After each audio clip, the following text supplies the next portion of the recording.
Today I wanted to talk to you a little bit about the Magi because there's a lot of strange lore about the Magi in Christian tradition. First of all, who are these guys? What did you guys learn about the Magi coming up in Christian church or through Sunday school or whatever? Gold, frankincense, and myrrh. We learned about them from their gifts, which is actually a really important note to make. Go ahead. Astrologers. Asian kings. Did you know that the title of king wasn't given to them until Tertullian in like 220 something? That there's absolutely no reason to assume that they are kings. That was just something that he said about them. And there's no reason to believe that there were three of them. They got names in Christian tradition, and their skulls are apparently on display in a cathedral in Cologne, Germany, which, you know, the likelihood of that. But there's no reason to believe that there were three. It's very likely this was a large caravan of people. We just assume there's three because there was three gifts, and so we assume, well, he's got the gold, and he's got the incense, and he's got the myrrh. One of them's named Caspar, and one of them named Balthazar, and I can't remember the first one's name. There you go. You can look all this up later if you'd like. And it's very likely that they were well, it's not really clear. The research says perhaps they were Jews from the diaspora, right, who lived outside of Jerusalem and were connected to the stories of the Hebrew people, and that maybe they had married into other communities and so had other religious and spiritual practices. Because generally speaking, it's pretty frowned upon to be an astrologer in the history of Judaism. It's kind of in the realm of divination, which is kind of in the realm of idolatry, which is kind of in the realm of you're not welcome and we'll murder you. So we'll leave that there. It's also possible that they were Persian Zoroastrians, right, who were on their way, they were making pilgrimage this way anyway. It's not really super clear who these guys are. But Matthew doesn't really care. He doesn't give us a lot of information. He just calls them magi, and that's about it. And in Greek, that basically means astrologer. But it could mean all manner of different things. And it's not used well in the rest of the Greek New Testament.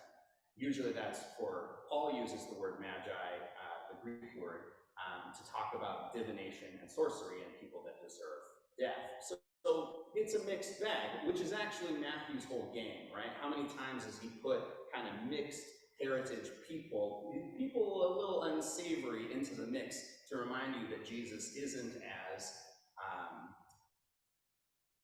clean and pure and righteous as we want to make him out to be, and maybe that's an important piece for Matthew's storytelling about Jesus. Also, how old do you think Jesus was when the Magi arrived?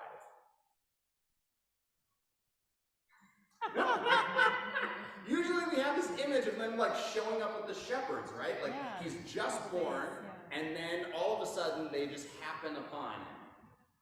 Well, based on the fact that Herod asks, when did you see the star exactly? And then he goes and murders everybody under 2. We're assuming these guys are showing up at like 8 to 16 months after his birth.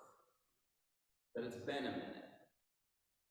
And that they've been following the star, but like it missed because Bethlehem is a little ways away from Jerusalem, so somehow the star takes them all the way to the seat of power, and then they have to find out this prophecy, and then the star comes back, but it's probably not a star because it moves, right, and then it stops over a house. And so this is where we get to calling this Epiphany, the story of Epiphany. Right? How many of you ever had an epiphany? All of you have had epiphanies. Well, that's a silly question. But epiphany is like a realization, but also like a revelation or a manifestation. Something made obvious, something made clear. And did you know that Christmas wasn't really a holiday in Christianity for quite a long time? The 3 major holidays were Epiphany, Easter, and Pentecost. Because it was that realization that the Christ had been born, which was more important than the fact of him being born, which is kind of funny. but it also speaks more to us, right? Because it's our realization that the Christ has been born that is so important in the history of the Christian tradition, and the history of Christian faith. And clearly these guys had one. They had an epiphany. Because wherever they came from, they have now traveled probably hundreds of miles. And that leads me to my other question. Why? Why would they do this? If they're not from this area, if they're from elsewhere, and even if, especially if they're citizens of other empires, why would they travel hundreds of miles following a star to find the infant king of a defeated nation? I mean, think about the prophecy in context, right? We're talking about people that are already despised globally, right? You have to remember that at this point, the Jewish people have been subjugated and under pogrom and being kicked out and being exiled and being murdered. This has been happening throughout the history of the Jewish people, and it has happened already at this point when Jesus is born. And they're coming to meet the child king. Now, usually that's not how it happens. A child is never born king, right? Because they're born of somebody. And so usually you get to be a prince for a while. Maybe it's only a couple of days and then people die and then now you're king. But like, you're not really ever born king.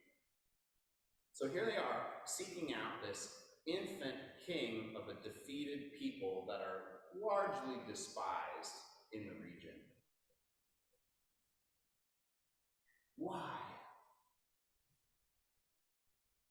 I mean, just think for a second about what it would take for you to be committed enough to leave your home with a group of people to follow this sign that you've received, to go find a powerless person who's supposed to be leader of a powerless people. This story really never made a lot of sense to me. It just felt like a plot device for Matthew, right? Just like, oh, well, we got to show that he's really important right when he's born. And it makes for more fun characters in the menagerie when you do a nativity scene, right? Because then somebody gets to wear a crown, and somebody gets to open a box, and there's smoke. It just, it adds some texture, some color. But to me, the real crux of the story is thinking about what would you have to see? What kind of glimpse of God, glimpse of divinity, glimpse of power that was very different than the power we usually know, in order to commit so much time, energy, and resources to following it, and to finding it, only to leave it there? See, they're not committed to anything other than the experience of paying homage, the experience of worship, the experience of seeing and knowing and taking that experience back with them into their lives. We never hear about them again in the story. They don't seem to be very consequential to anybody. One commentary I read said, well, that gold would be really helpful for Joseph because they're about to have to leave and flee to Egypt for a while until Herod's done killing all the children and then they can come back. So sure, that's an interesting add-on. They never talk about that in the scripture. But there's something about the witness. There's something about witnessing to this reality that is really the center of this story.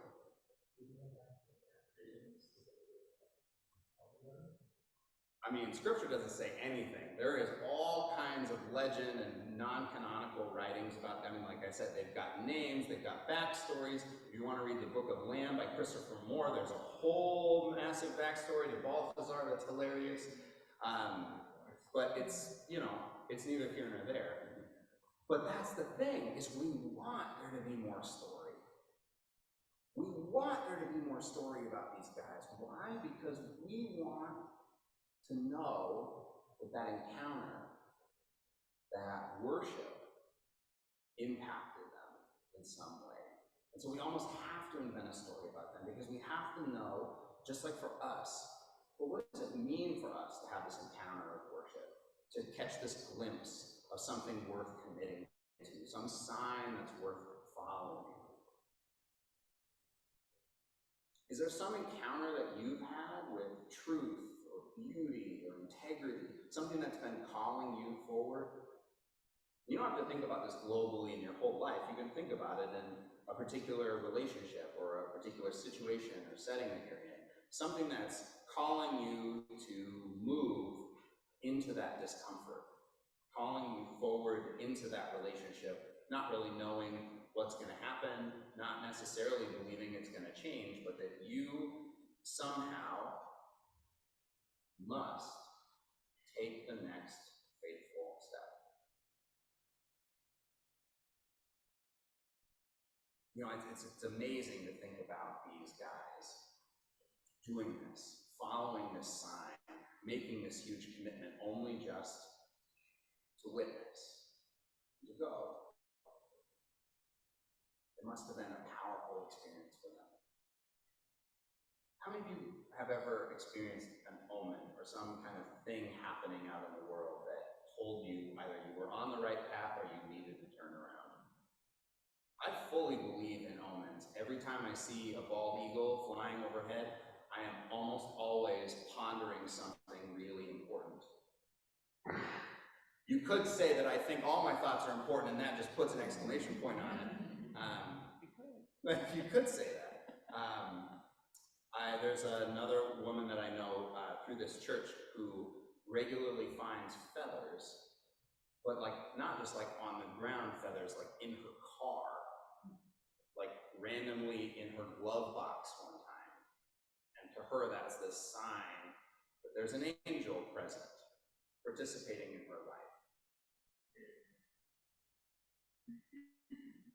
And I really do believe in omens, and you can have a mythical belief in it. You can also have a practical belief in it, that your brain is constantly a meaning-making machine. If there's an omen that creeps up in your life, something that has significance, meaning, it's a sign, this is it. That's your mind trying to help you commit to that belief. It's trying to help you move into that trust. It's trying to help you say, yes, I can. Yes, I will. Yes, this is. Yes. So whether you're a mythical person or a practical person, omens are still effective for all of us because they help us make that move. And we're about to step into what's going to be a crazy year for this church as we move through the process of development. It's going to be a crazy year for a lot of us personally as we move through some transitions in our relationships, some of the people really close to us. It's going to be a crazy year for some of us as we have our own transitions in our own bodies. It's going to be a crazy year in this country, right? I mean, nobody on any side thinks this isn't going to be a nutty year in this country. And there's a lot of fear, right? There's a lot of anxiety. There's a lot of tension out there in the world.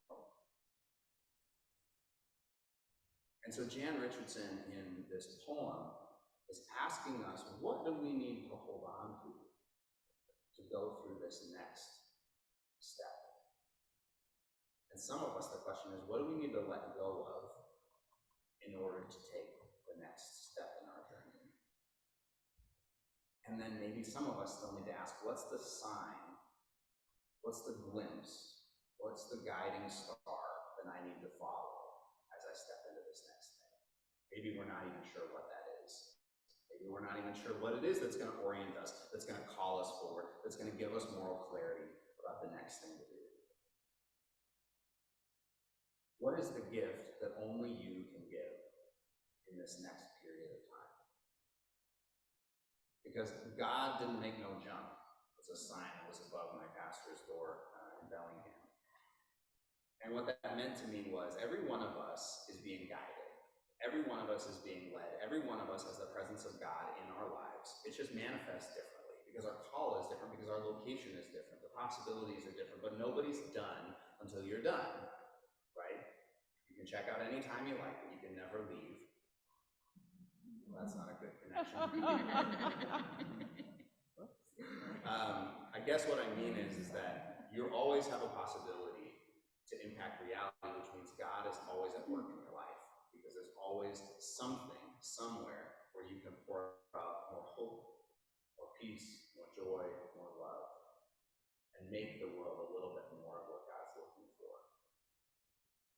So these guys are following this star, but we have to remember that, it's easy to say astrologers and astrology and horoscopes and and say this is out and this is in, which a lot of people have done historically in the Christian tradition and the Jewish tradition, Muslim, in every tradition, right? We get to decide who's orthodox, who's telling the truth, and who's not. But for me, it's like, well, but who made the heavens and the stars? Who is the author of all of these things? Who is the author of the signs? Who made the feather that you found in your glove box? It's God. And so everything ultimately can point us back to God if we remember to make sure everything points to God rather than pointing to itself. And so if God is the maker of everything, then everything is imbued with God's presence, God's power, and God's possibilities. So are we looking for the presence of God's presence? Are we looking for the inspiration, the calling, the sign to move us into the next year? I pray that all of us have the opportunity and the experience of epiphany for more hope, more peace, more joy, and more love to be made manifest in the world. And may yours be so strong that you are willing to walk miles and miles